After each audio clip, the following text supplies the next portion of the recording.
فاروق رضی اللہ عنہ کے زمانے میں ایران کا ایک شہزادہ مسلمانوں کے ساتھ بہت زیادہ جنگ کرتا تھا اور مسلمانوں کو نقصان پہنچاتا تھا۔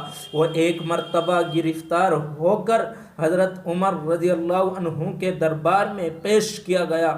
عمر رضی اللہ تعالی عنہ نے جلاد کو بلایا، شہزادہ بھی سامنے کھڑا ہے، جلاد بھی تلوار سونتے تیار ہے۔ امیر المؤمنین نے شہزادے سے پوچھا، تمہاری کوئی ضرورت یا کوئی تمنا ہو تو بتلاؤ۔ عام طور پر جس پر حد جاری کی جاتی تھی اس سے پوچھا جاتا تھا۔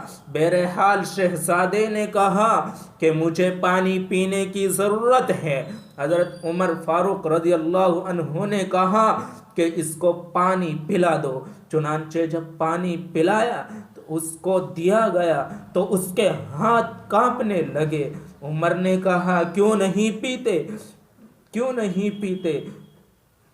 کہا کہ جلاد کی تلوار کا خوف ہے، کہیں پانی پینے لگوں اور یہ تلوار کا وار کر کے میری گردن اڑا دے۔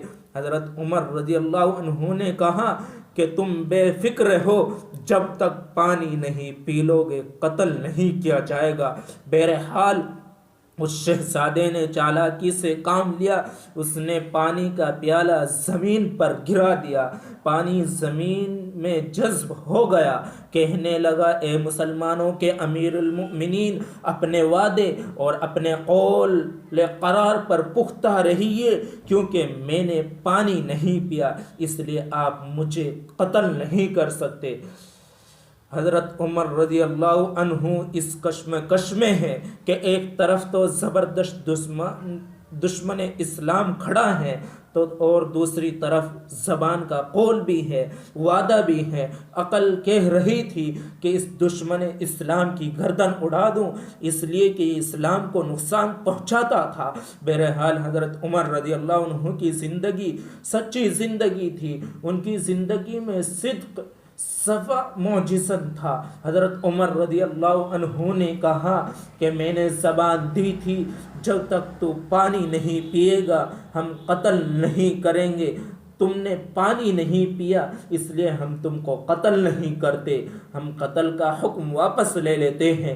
مسلمانوں میں کھلبلی مچ گئی، بڑے حیران و پریشان ہو گئے کہ شہزادہ اپنی چالاکی سے بچ گیا۔ اس کے بعد جب معافی نامے کا حکم سنایا گیا تو شہزادے نے کہا امیر المؤمنین، یہ حرکت میں نے اس لیے کی تھی کہ اگر جلاد کو دیکھ کر میں کلمہ پڑھ لیتا تو دنیا کہتی کہ شہزادہ تھا، موت کے ڈر کی وجہ سے کلمہ پڑھ لیا اور مسلمان ہو گیا۔ میں نے یہ حیلہ اختیار کیا تھا جس کی وجہ سے میری جان بچ گئی۔ اب آپ مجھے قتل نہیں کر سکتے، اب میں آزاد ہوں۔ اب میں دل سے کہتا ہوں جس دین اور مذہب کے اندر سچ کا اتنا بڑا ادب اور احترام ہو اس دین کو میں بھی قبول کرتا ہوں۔ چنانچہ وہ شہزادہ کلمہ پڑھ کر مسلمان ہو گیا۔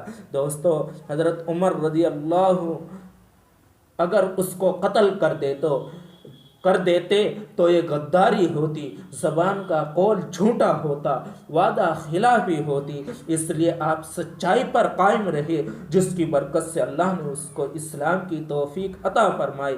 معلوم ہوا کہ سچ میں بہت سی کامیابیاں مضمر ہے۔